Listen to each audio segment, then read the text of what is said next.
As I said at the beginning, there's a long way from here to here. And I lived for nearly 40 years growing up physically, but still stuck with this identity that I learned, that I adopted, that I took on those answers. And I lived that way. And how it came out in an adult, I went, okay, if I'm going to be alone and forgotten, you know what? I'm going to be the loudest one in the room. I'm going to be the funniest one in the room. I'm going to be the one that when I get into business, I'm going to work the hardest. I'm going to get the most promotions. I'm going to be the youngest vice president. That was how I responded. And that's how I went in hard. I'm like, if it's up to me, if I'm alone, then I'm going to make it happen, because I'm not a shrinking back kind of personality. I'm a more aggressive personality. And so that's how I lived my life. I was the class clown. And I made some good jokes, because you know what? I'm going to be the funniest. I'm going to be the funniest. So all through elementary school, as this started to occur, I went from being this small little kid to, by the time I got into junior high, I was a kid in 7th and 8th grade that got pulled out of class to get, back in the day, get spankings because I was interrupting the class. Because I'm going to be the loudest, I'm going to be the funniest, I'm going to make you see me. Because I thought if you see me, then maybe I won't be forgotten. But I'm also going to be the hardest working. So I will do anything for any of you guys. I'll do anything for the teacher. Teachers couldn't figure me out because they're like, you're so disruptive, but you're so funny, and you'll be the first one to come and volunteer to, bang the erasers or whatever, or take the trash. Because I went, if I can be useful to you, I'll be valuable. So I had this weird, just jumbled mix of, but inside what was happening was, I was just trying to overcome these messages. I didn't know I was. I didn't. Again, it's, at those ages, you don't realize it. And for most adults, we don't realize it either. That's just what we know. That's just what we live. We're living in response to these messages of the first voice. So we have to go there. We have to understand how they've impacted us. We have to unpack that, because that's the start. That's the start for this journey. So now there's two warnings I want to give you, or warning about two things. Our normal, as you start to think about these questions for yourself, what were the answers you got? Our normal, our normal that we've created, it has a self-preservation mode. Okay? A self-preservation mode. And when we start to think about our story, we'll either go in one of two directions. We'll either go to deflection, and deflection is looking for external reasons beyond our condition rather than what's broken inside of us. And so we'll go, I don't really think I need to think about this. I don't think this is affecting my life that much. Yeah, he had a horrible childhood, but I wasn't sexually abused, so I don't need to go into this. I don't want to look any deeper. And so we deflect going here. The other place we go, though, is diminishment. We go to diminishment. We downplay the pain and the messages of what was lost or broken or compromised.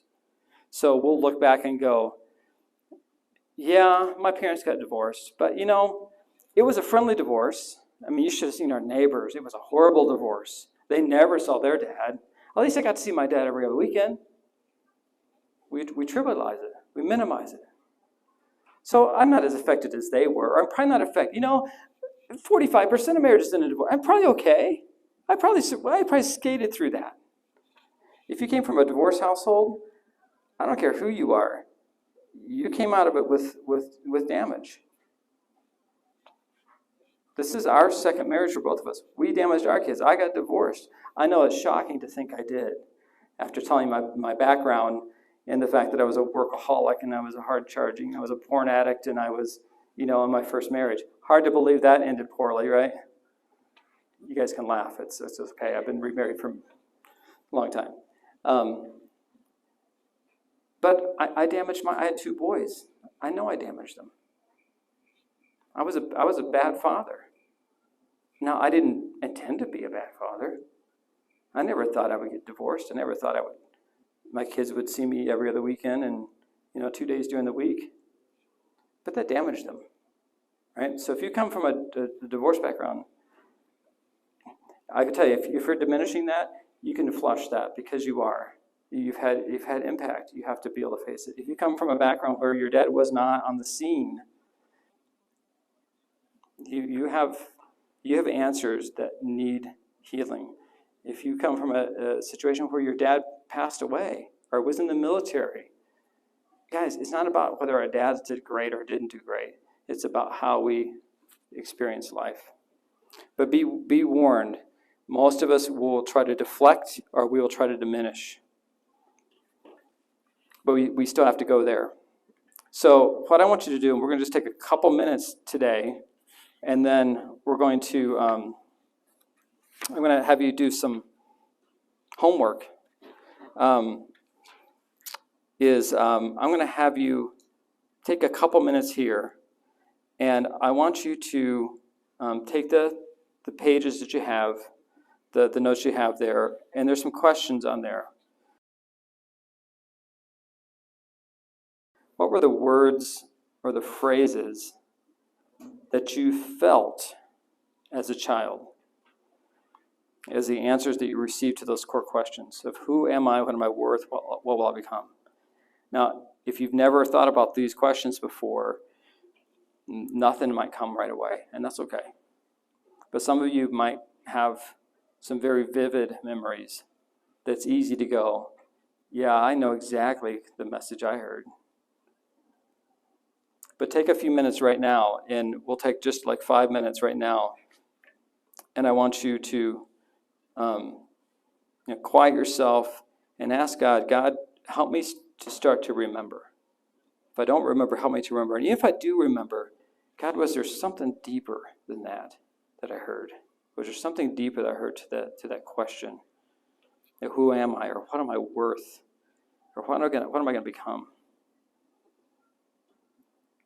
Like I said, no one in here, even good dads, no one had Jesus as a dad. So all of us have something that we experienced as a kid that's misaligned from reality because our dads were human beings.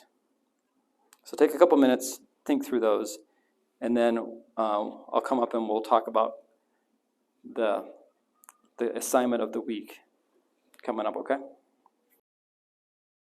I know this is a really short time to do this, but this is kind of not the setting to really be able to delve into this because it's such a personal exercise. But I want to at least have you guys start to think about it and see the reason that it's so important.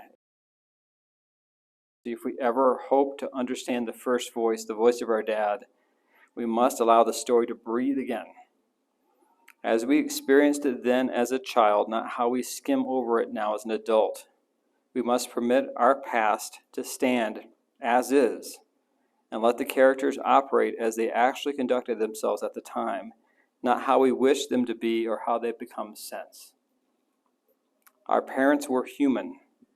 Every dad has feet of clay. Opening ourselves up to accept that fact means we are giving significance to what we experienced as a child, including the wounds. Until we take that initial plunge into the dark, murky depths, we will never be able to emerge out of that river with the ability to move beyond it. C.S. Lewis said, we make 2 mistakes about our past. We either spend no time there or we live there. But if you don't spend any time there, you're doomed to repeat it. So we have to go back. We have to understand, how did we experience this first voice? And so what I want you to do for this week is each morning, and if you're like me, I'm not a morning person, but mornings are, I find, the most unfiltered time. All right? Someone over there is not a morning person either. All right. My wife is. I'm not. But it's the most unfiltered part of the day. And you wake up, and if you're like me, you wake up and there's just this it's almost like this clarity moment, right? It's before everything starts rushing in. What do I got to do today? The news, the activities, the pressure, the this or that. So it's that time that I'm talking about. And I don't care if you do it when you're still laying in bed or if you get up and you find a corner in the house that's quiet. And I said take 11 minutes. The only reason I said 11 minutes is so you'll remember it. If I say 10 minutes, you'll forget it. But 11 minutes, so 11 minutes. Just take 11 minutes each morning to sit undistracted and try to remember more key memories. Write down, and I put unfiltered on purpose, unfiltered words or phrases you felt about these answers, right? Think about the questions. Who am I? What am I worth? How did I hear that when I was 8 or 7 or 6 or 11? And a lot of times we can start with events that happened, right? Boy, I really remember when this happened, and I felt that way. I felt abandoned, or I felt this. Did I feel abandoned a lot when I was a kid? And ask God to start showing you. Take you back to that room called remember, right? God, did I feel abandoned a lot as a kid? Oh yeah, actually I did. Because it wasn't just that one major thing. It was this thing, or it was this thing, and it was this thing. So sometimes getting there through thinking through events can help people. And what you'll start to find is you'll start to see a theme develop. And that theme is the answer that you got, right? Because being sexually abused wasn't the only time I felt the way I felt. There were many more times. Kids that feel good and come from good families or healthy family dynamics, they're not targeted by people that abuse kids. So there was something that was going on well before this gentleman showed up on the scene, right?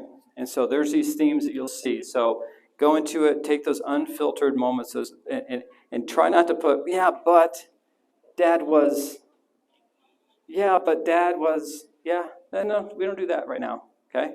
There'll be a time to understand your dad's story, but not right now, okay? There'll be a time to go, okay, now I get it. I get why he did X, Y, Z, or why this occurred, but not right now. Not right now. So trust me on this. Take this journey. Take the time to do this. Continue to ask God, show me the answers I got.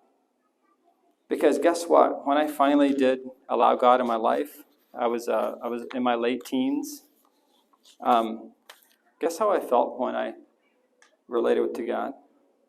What do you think I saw God's value for me?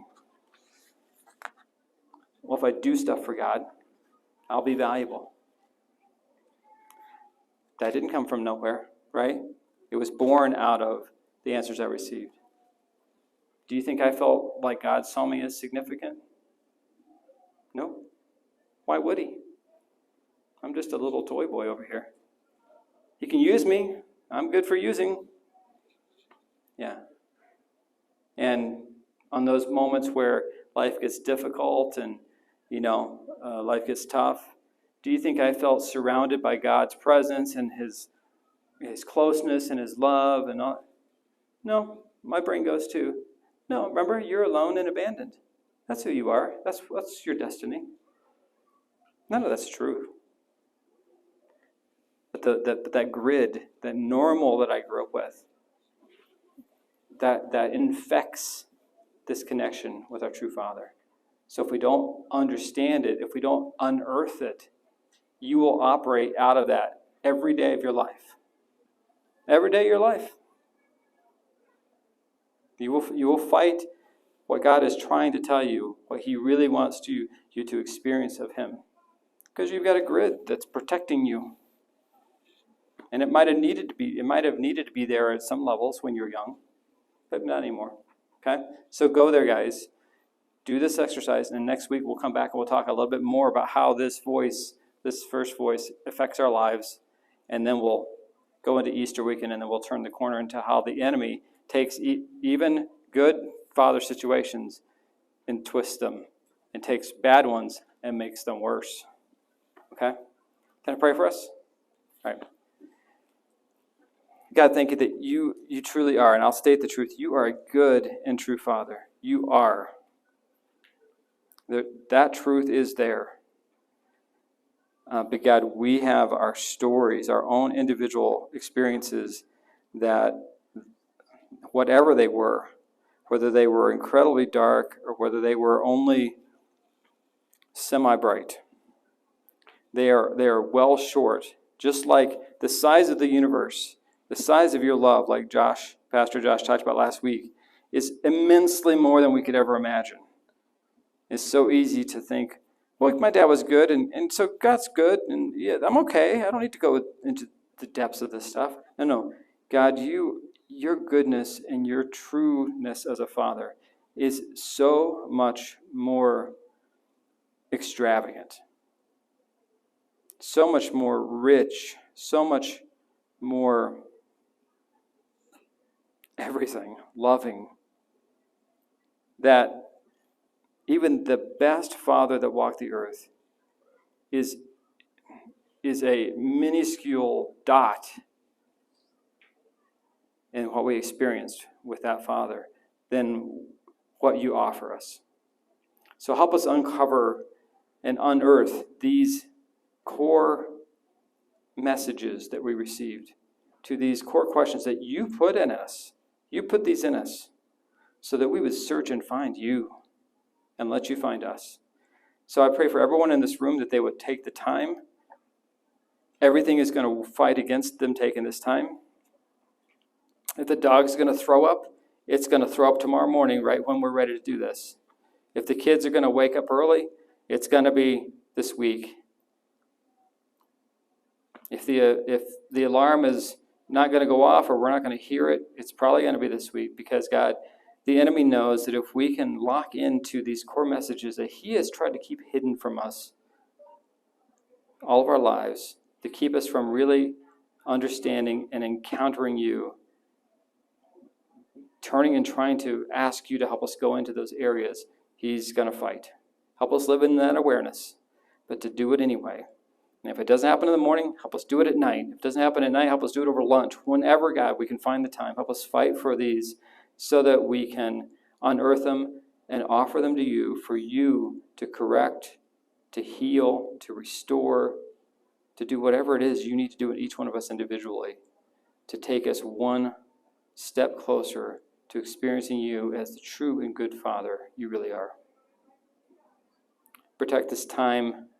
Protect whatever happened today, whatever advancement you were able to make in each person's life. Protect that and seal that with your Spirit so that we can continue on this journey together. Thank you that you call us to this journey to discover you as a true Father. In your name, Jesus, amen.